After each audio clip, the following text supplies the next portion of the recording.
Bonjour, this is book 1, Language as a Part of Society, which is Sociolinguistics.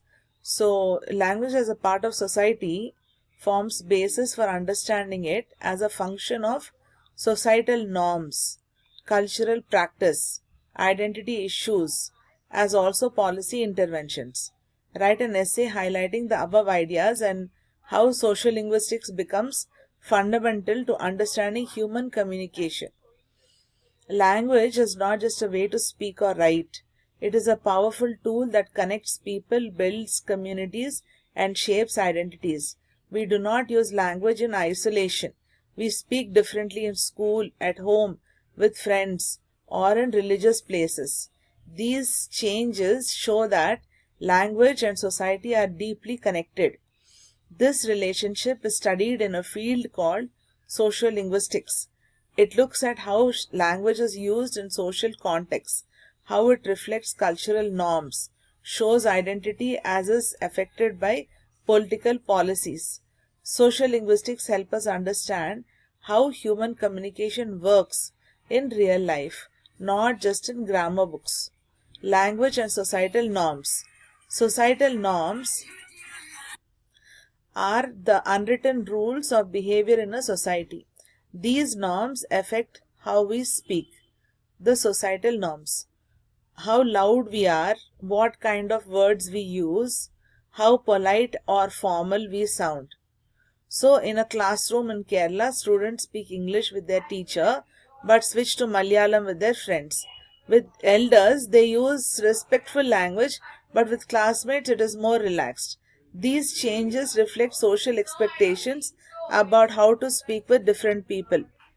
Sociolinguistics studies these variations and helps us understand why they occur. It shows that language changes depending on age, gender, class, and social roles. Language and cultural practices. Language carries culture. Every language reflects the history, traditions, and values of the people who speak it. Mini story. In Tamil, there are different words for rice depending on how it is soaked.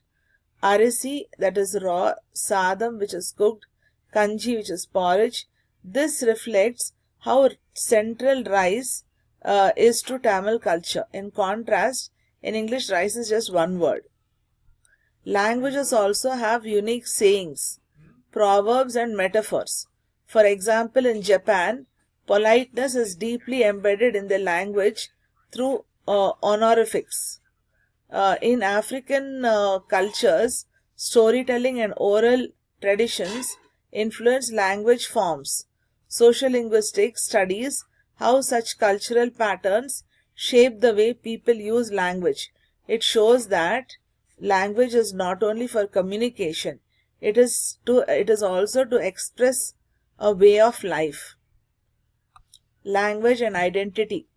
Language is a part of personal and group identity. The way we speak can show where we are from, our religion, caste, gender, or social status. A teenager named Salma, who moved from Lucknow to Delhi, tried to hide her Urdu influence Hindi to fit in at school. But later she joined at Urdu Poetry Club and felt proud of her language roots. This story shows how language can be a source of both insecurity and pride. In India, accents and dialects often lead to judgment or stereotypes.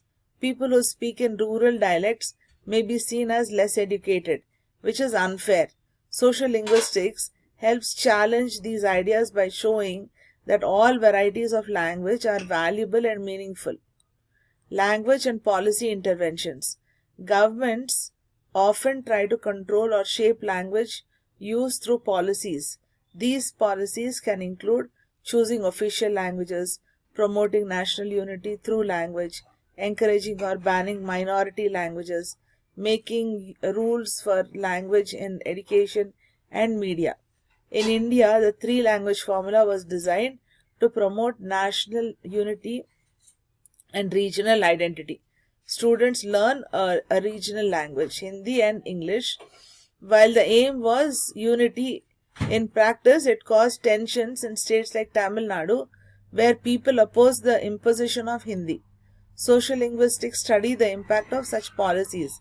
They ask who benefits from these decisions, who is left out, does it support or harm linguistic diversity? In countries like Canada and Switzerland, where bilingual and multilingual policies are in place, sociolinguists help in designing fair education systems, translation services, and public communication. Multilingualism and code switching. Many people around the world speak more than one language. In India, it is common for someone to speak Hindi at home, English at school, and a regional language with friends. This is called multilingualism. People also often switch between languages during a conversation. This is called code switching. At a cafe in Mumbai, a group of friends talk like this. अरे कल के lecture में क्या हुआ पता है? Yeah, he is so strict, like full angry mood. This mixing of Hindi and English is natural and shows how young people use language creatively. Sociolinguist studies this and shows that code switching is not a mistake but a meaningful choice. 6. Language power and inequality. Language is not neutral. It can be used to include and exclude people. Sometimes languages of powerful groups are seen as better than others.